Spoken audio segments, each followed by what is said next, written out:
এই বানতীরে দীর্ঘদিনের আপনাদের প্রত্যাশা এবং দাবি এই যে প্লেকার্ড পর্যন্ত আপনারা বানিয়েছেন, হয়তোবা যখনই যেই নেতৃবৃন্দ আসে তাদের সামনে সবসময় এই দাবিটা আপনারা উত্থাপন করেন যে যমুনার পূর্ব পাশে স্থায়ী বাঁধ চাই। আমি যে এলাকার নির্বাচিত প্রতিনিধি সেটা হলো মেঘনা নদীর পাড়, আর আমাদের সুলতান সালাউদ্দিন টুকু যাকে আপনারা আশা প্রত্যাশা নিয়ে নির্বাচিত করেছেন, তিনি হলেন যমুনার এই পাড়ের মানুষ। মেঘনা, পদ্মা, যমুনা আমাদের হলো সবচেয়ে বড় নদী। আমরা যারা এই নদীর পাড়ের মানুষ, প্রকৃতির সঙ্গে যুদ্ধ করে আমাদেরকে এখানে টিকে থাকতে হয় এবং বসবাস করতে হয়।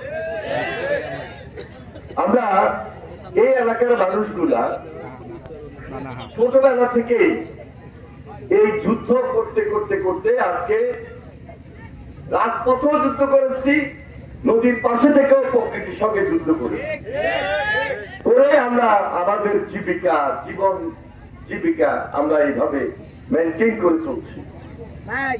আমাদের বুঝতে বাকি যায় যে এখানে কোন পরিস্থিতি কোন সময় কিভাবে মোকাবেলা করতে হয়। যিনি রাজনৈতিকভাবে সচেতন, যিনি নদীর পাড়ের মানুষ, তিনি সবচেয়ে বেশি বুঝেন এবং জানেন। যারা এখানে বসবাস করছেন তারা প্রতিনিয়ত এই পরিস্থিতিকে মোকাবেলা করছেন এবং অনেকের বাড়িঘর হারিয়েছেন, অনেকের বন্যা অতি প্লাবনে গরু ছাগল নিজের রুটি রোজগার বিভিন্ন ভাবে ক্ষতির শিকার হয়েছে, ক্ষতিগ্রস্ত হয়েছে। যার জন্য এই যে আজকে প্রখর রৌদ্র, সকালে বৃষ্টি হয়েছে, এখন আবার প্রখর রৌদ্র, এই রৌদ্র, বর্ষা, বন্যা, প্লাবন এগুলোকে মোকাবেলা করে আজকেও আপনারা আমার মা বোনেরা এখানে উপস্থিত হয়েছে। মনের আবেগ, মন্ত্রী সাহেবের কাছে প্রত্যাশা।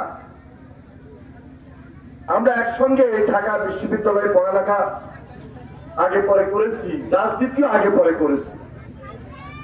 আমিও একটা মন্ত্রণালয়ের দায়িত্বে, আমাদের ছোট ভাই আপনাদের নির্বাচিত প্রতিনিধি সুলতান সালাউদ্দিন টুকু আপনাদের নির্বাচিত প্রতিনিধি হওয়ার কারণে আজকে তিনি আরেকটা মন্ত্রণালয়ের দায়িত্ব পেয়েছেন এবং সেই সুবাদে সম্পর্কের কারণে, একই রাজনীতি করার কারণে আমাকে যখন আবদার করেছেন, আমি সঙ্গে সঙ্গে আপনাদের মাঝে উপস্থিত হওয়ার চেষ্টা করেছি এবং সরেজমিনে নদীর পার ঘুরেছি এবং দেখেছি।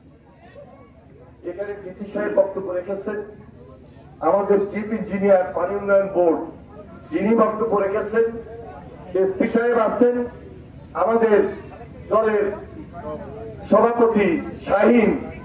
আমি যখন ছাত্র রাজনীতি করি তখন সেও আমার সঙ্গে এই এলাকায় থেকে ছাত্র রাজনীতি করেছিল, আজকে সে বিএনপির নেতা। এখানে বিএনপির অনেক নেতৃবৃন্দ আছেন স্থানীয়।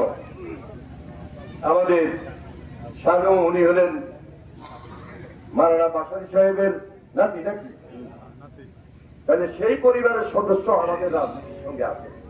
কিছুদিন আগে আমাদের মাননীয় প্রধানমন্ত্রী জনাব তারেক রহমান সাহেব বাসারির এই যে মাজারে এসেছিলেন, আসেন নাই? আমরা নির্বাচিত হয়েছি মাত্র 3 মাস। এর মধ্যে মাননীয় প্রধানমন্ত্রীর প্রথম দিন থেকে শুরু করে এখন পর্যন্ত প্রতিনিয়ত দিনে অন্তত 15, 16, 17, 18 ঘন্টা পর্যন্ত তিনি কাজ করছেন এবং সবকিছু দৃশ্যমান।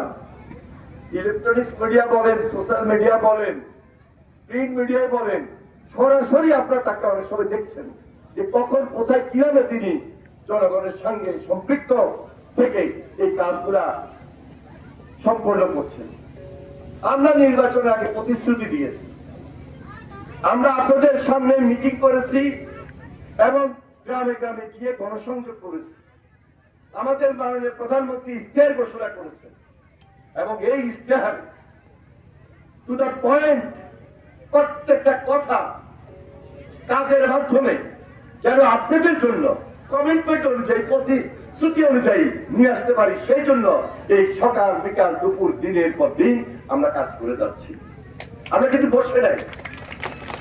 এবং প্রধানমন্ত্রী সকালে 9টা অফিসে যাচ্ছেন, তাহলে অন্য কোনো কর্মকর্তা অফিসার এবং আমরা সহ কেউ কিন্তু আমরা 9টার পরে যাওয়ার কোনো সুযোগ নাই। এবং তিনি যথেষ্ট সম্মান এবং শ্রদ্ধা দিয়ে দেশের নিয়ম যে আইন, সে আইনকে ফলো আপ করছেন, আইনের প্রতি শ্রদ্ধা রাখছেন। যেখানে সিগন্যাল লাইট যখন যেখানে থামতে হয় সেখানে থামছেন। এর বাড়তি কোনো সুবিধাও তিনি মিনিস্টার প্রধানমন্ত্রী হিসাবে নিচ্ছেন।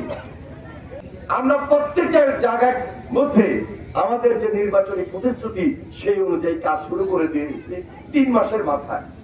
আজকে এখানে উপস্থিত হওয়ার, সরজমিনে দেখা একমাত্র কারণ হলো এই যে নদী ভাঙন, এটাকে প্রতিরোধ করতে হবে। কারণ আপনার ক্ষতিগ্রস্ত, আপনার নদীর পাড়ের মানুষ আগেই বলেছি প্রকৃতির সঙ্গে যুদ্ধ করছেন। এখানে আমরা প্রায় 3.91 আমাদের একটা প্রজেক্ট আমরা ইতিমধ্যে চিন্তা করেছি, প্রায় 50 কোটি টাকা লাগবে এই বাঁধ নির্মাণ করতে হলে। এটা কিন্তু স্থায়ী বাঁধ হবে। এরপরে আরো বড় বাঁধ এবং যেখানে প্রোটেকশন থাকবে, যেখানে ব্লক দ্বারা সেই প্রোটেকশন তৈরি হবে ভবিষ্যতের কর্মসূচি অনুযায়ী। সেটার জন্য একটা নতুন পরিকল্পনা ইতিমধ্যে আমরা চিন্তা করছি। সেটা সিরাজগঞ্জ, টাঙ্গাইল এবং মানিকগঞ্জের শেষ মাথা পর্যন্ত ঢাকা। এটা হলো 15-16 কিলোমিটার। তাহলে প্রাথমিক অবস্থায় প্রথম আমরা যে পদক্ষেপ নিয়েছি 40 কিলোমিটার, এই অঞ্চলের জন্য 15 কিলোমিটার। এরপরে একদম মানিকগঞ্জ পর্যন্ত, সেই আলিশা পর্যন্ত যা করবে সেটা হলো 40 কিলোমিটার উভয় দিকে, সিরাজগঞ্জ থেকে শুরু। তাহলে এখন আমাদের প্রথম পরিকল্পনা হলো আমরা এই অঞ্চলে একটা স্থায়ী বাঁধ নির্মাণ করব, যেটা হলো চরপল্লী থেকে আমাদের এই যে অমরপুর নামক স্থান পর্যন্ত বন্যা নিয়ন্ত্রণ বাঁধ।